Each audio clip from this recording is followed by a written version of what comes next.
Dear students, आज हम बात करेंगे लैक ऑपेरॉन की कि किस तरह से जो लैक्टोज है उसका यूटिलाइजेशन प्रोकैरियोटिक सेल्स कैसे रेगुलेट करती हैं, उसको हम लैक ऑपेरॉन कहते हैं। इसको सबसे पहले 1965 में नोबेल प्राइज़ मिला था फिजियोलॉजी और मेडिसिन के लिए 3 वैज्ञानिकों को, जैकब, लेऑफ और मोनेट ने, जिन्होंने ये डिस्कवरी की थी कि किस तरह से यूटिलाइजेशन जो प्रोकैरियोटिक सेल्स में होता है उसकी उपस्थिति और अनुपस्थिति में, तो कैसे वो रेगुलेशन करती हैं अपनी जीन्स का। तो इसके लिए एक इम्पॉर्टेंट डिस्कवरी रही थी ये। तो ये जो लैक ऑपेरॉन है, ये ऑपेरॉन क्या होता है? ये ग्रुप ऑफ जीन्स होती हैं जिसमें एक सिंगल प्रमोटर होता है, सिंगल mRNA होता है। जो जीन्स होती हैं ऑपेरॉन में, ये एनकोड करती हैं प्रोटीन्स को, जो कि अलाउ करती हैं बैक्टीरिया को कि अब वो यूज़ कर सकें lactose as energy source. E coli जो बैक्टीरिया है वो ब्रेक डाउन करते हैं लैक्टोज को, लेकिन ये इनका फेवरेट फूड नहीं होता। अगर ग्लूकोज अवेलेबल है तो वो ग्लूकोज को प्रेफर करेंगे लैक्टोज के बजाय, क्योंकि ग्लूकोज के कुछ कम स्टेप्स होते हैं और लेस एनर्जी रिक्वायर्ड होती है ब्रेक डाउन करने के लिए, क्योंकि लैक्टोज को ब्रेक डाउन करना है तो उसमें ज़्यादा एनर्जी लगेगी। अगर लैक्टोज ही अवेलेबल है तो इकोलाई जो है, जो कि फेवरेट गट बैक्टीरिया होता है, वो उसको करेगा। तो अब वो जब यूज़ करेगा लैक्टोज को बैक्टीरिया इकोलाई, तो एक्सप्रेस करेगा अपनी लैक ऑपेरॉन जीन्स को, जो कि एनकोड करेंगी कुछ की एंजाइम्स जो कि लैक्टोज के अपटेक को, उसके मेटाबॉलिज्म को इनिशिएट कर सकें। तो जो इकोलाई है वो एक्सप्रेस करेगी लैक ऑपेरॉन को, जबकि 2 कंडीशंस उसकी फुलफिल हों। जैसे कि अगर ग्लूकोज इज़ नॉट अवेलेबल तो वो रेगुलेटरी प्रोटीन्स आर इन्वॉल्व। जब आपके लैक रिप्रेसर एक्ट करता है लैक्टोज सेंसर को, और दूसरा होता है कैटाबोलाइट एक्टिवेटर प्रोटीन, जो कि ग्लूकोज सेंसर का काम करेगा। तो ग्लूकोज सेंसर के लिए काम करता है कैटाबोलाइट एक्टिवेटर प्रोटीन। अब ये जो स्ट्रक्चर की अगर हम बात करें लैक ऑपेरॉन की, तो लैक ऑपेरॉन जो है उसमें 3 जीन्स प्रेजेंट होती हैं, लैक Z, लैक Y और लैक A। ये जो 3 जीन्स हैं ये ट्रांसक्राइब्ड होती हैं एक सिंगल mRNA में, कंट्रोल होता है एक प्रमोटर का इससे। ये जो जीन्स हैं लैक ऑपेरॉन में, ये स्पेसिफाई करती हैं प्रोटीन्स जो कि हेल्प करेंगी सेल को यूटिलाइज करने के लिए लैक्टोज को। लैक Z जो है वो एनकोड करती है एंजाइम जो कि क्लीवेज करेगा लैक्टोज का मोनोसैकेराइड्स में, जिसको कि यूज़ कर सके bacteria by glycolysis. Lac Y जो है वो एनकोड करेगा मेम्ब्रेन एम्बेडेड ट्रांसपोर्टर को, जो कि लैक्टोज को सेल में लेके आएगा। अब ये काम है लैक Z और Y के। अब in addition to these 3 genes, ये जो काम है इनके, लैक ऑपेरॉन में number of regulatory DNA sequences भी प्रेजेंट होती हैं। There are regions of DNA to which particular regulatory proteins can bind, controlling transcription of operon. तो इन 3 जीन्स के अलावा इनमें रेगुलेटरी DNA सीक्वेंसेस भी होती हैं, पर्टिकुलर रेगुलेटरी प्रोटीन्स भी होती हैं। यहाँ पे ये जो प्रमोटर हैं, जिनको हम बाइंडिंग साइट्स कहते हैं, जहाँ पे कि आके जुड़ेगा RNA पॉलीमरेज, ये परफॉर्म करेगा ट्रांसक्रिप्शन को। ऑपरेटर जो है वो नेगेटिव रेगुलेटरी साइट है, जो कि जुड़ी हुई है लैक रिप्रेसर प्रोटीन से। ऑपरेटर ओवरलैप करेगा प्रमोटर के साथ में। जब लैक रिप्रेसर यहाँ जुड़ेगा तो पॉलीमरेज एंजाइम नहीं जुड़ेगा प्रमोटर से और ट्रांसक्रिप्शन नहीं होगा।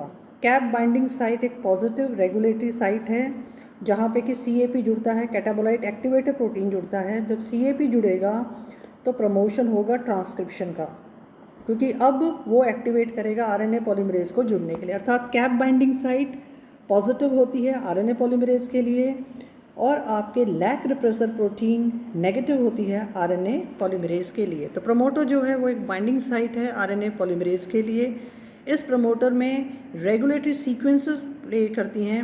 ऑपरेटर में अगर लैक रिप्रेसर प्रोटीन है तो वो RNA पॉलीमरेज को जुड़ने नहीं देगी, लेकिन अगर आपके कैप बाइंडिंग साइट है, पॉजिटिव है, तो वो उसको जुड़ने का काम करवाएगी। लैक रिप्रेसर की अगर हम बात करें तो एक ऐसी प्रोटीन है जो अवमंदित करेगी, रिप्रेस करेगी ट्रांसक्रिप्शन को। ये बाइंड करती है ऑपरेटर से, जो कि ओवरलैप करेगा प्रमोटर से। जब bound lac repressor RNA polymerase के रास्ते में आता है तो ट्रांसक्रिप्शन नहीं होगा। जब लैक्टोज अवेलेबल नहीं है तो लैक रिप्रेसर बाइंड करता है ऑपरेटर के साथ में, जिससे कि ट्रांसक्रिप्शन नहीं होने देगा RNA पॉलीमरेज का। लेकिन जब लैक्टोज प्रेजेंट है तो लैक रिप्रेसर वहाँ से हट जाता है, वो फ्लोट करता है ऑपरेटर पे, तो अब रास्ता मिल जाता है आरएनए पॉलीमरेज को ट्रांसक्राइब करने के लिए, जुड़ने के लिए। और ये जो चीज़ें होती हैं लैक रिप्रेसर की, ये उसमें चेंज होता है स्मॉल मॉलिक्यूल में, जिसको हम कहते हैं एलोलैक्टोज। ये जो एलोलैक्टोज है ये एक आइसोमर है लैक्टोज का। जब लैक्टोज अवेलेबल होता है तो ये छोटे मॉलिक्यूल्स कन्वर्ट हो जाते हैं एलोलैक्टोज में सेल के अंदर। एलोलैक्टोज बाइंड करता है लैक रिप्रेसर से, जिसकी उसकी शेप चेंज हो जाती है। अब लैक रिप्रेसर डीएनए से बाइंड नहीं कर सकता। एलोलैक्टोज एक तरह का इंड्यूसर है, एक स्मॉल मॉलिक्यूल है जो ट्रिगर कर रहा है एक्सप्रेशन जीन के। ये जो लैक ऑपेरॉन है एक इंड्यूसेबल ऑपेरॉन है because it is usually turned of, repressed, लेकिन हम इसको टर्न ऑन भी कर सकते हैं एक इंड्यूसर एलोलैक्टोज के द्वारा। तो एलोलैक्टोज स्मॉल मॉलिक्यूल इंड्यूसर का काम करता है लैक रिप्रेसर के लिए। अब मान लीजिए आपके सेल में कोई भी लैक्टोज नहीं है, लैक्टोज एब्सेंट है, तो लैक रिप्रेसर बाइंड करेगा ऑपरेटर के साथ में, और इस तरह से वो किसके रास्ते में आ जाएगा, आरएनए पॉलीमरेज के। अब आरएनए पॉलीमरेज अलग से उसका ट्रांसक्रिप्शन नहीं हो पाता है क्योंकि अब वो रिप्रेसर आके जुड़ गया है ऑपरेटर के सीक्वेंस में। जब आपके लैक्टोज नहीं है तब आपके लैक्टोज है सेल में, तो जो एलोलैक्टोज के जो छोटे छोटे मॉलिक्यूल्स हैं वो बाइंड कर जाते हैं रिप्रेसर के साथ में, उसकी कन्फॉर्मेशनल चेंज हो जाती है, वो ऑपरेटर के सेल से हट जाता है। तो अब आरएनए पॉलीमरेज का रास्ता वहाँ से, रिप्रेसर ऑब्स्टिकल वहाँ से हट गया, तो अब वो ट्रांसक्राइब कर सकता है ऑपेरॉन को।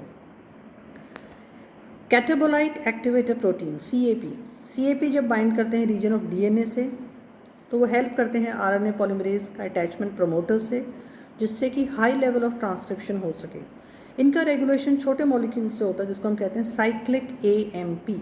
साइक्लिक एएमपी एक हंगर सिग्नल है इकोलाई का, कि भाई जब ग्लूकोज लेवल बहुत कम हो गया तो CAMP बाइंड करेगा CAP से, जिससे उसकी शेप चेंज होगी, जिससे उसकी एबिलिटी होगी बाइंड करने के लिए डीएनए से और प्रमोट करने के लिए ट्रांसक्रिप्शन। जब CAP नहीं है तो CAP बाइंड नहीं कर सकता।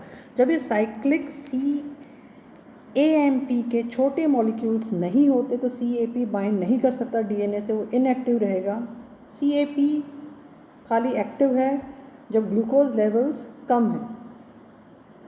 इसीलिए लैक ऑपेरॉन का ट्रांसक्रिप्शन जब होता है तो हाई लेवल्स में होगा जब ग्लूकोज एब्सेंट होगा। ये जो स्ट्रेटजी है ये बैक्टीरिया अडॉप्ट करती है टर्न ऑन करने के लिए लैक ऑपेरॉन को और स्टार्ट यूजिंग लैक्टोज।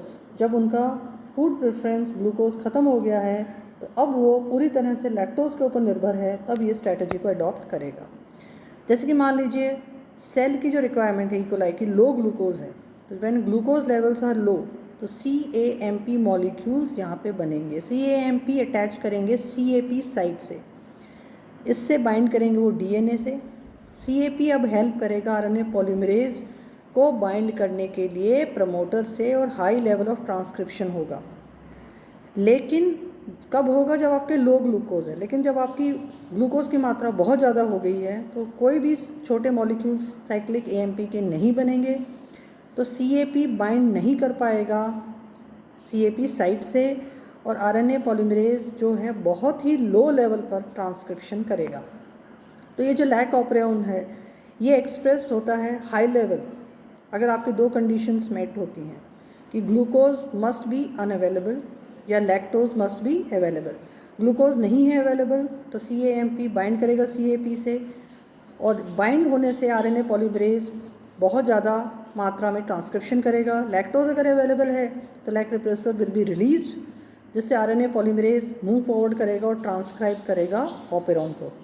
तो इस तरह से ग्लूकोज जब प्रेजेंट है और लैक्टोज एब्सेंट है तो कोई भी ट्रांसक्रिप्शन आपका लैक ऑपेरॉन का नहीं होगा, क्योंकि लैक रिप्रेसर जो यहाँ पे है वो remains bound to the operator और प्रिवेंट करेगा ये रिप्रेसर ट्रांसक्रिप्शन आरएनए पॉलीमरेज जो करेगा, क्योंकि CAMP मॉलिक्यूल्स के लेवल बहुत लो हैं, glucose levels are very high.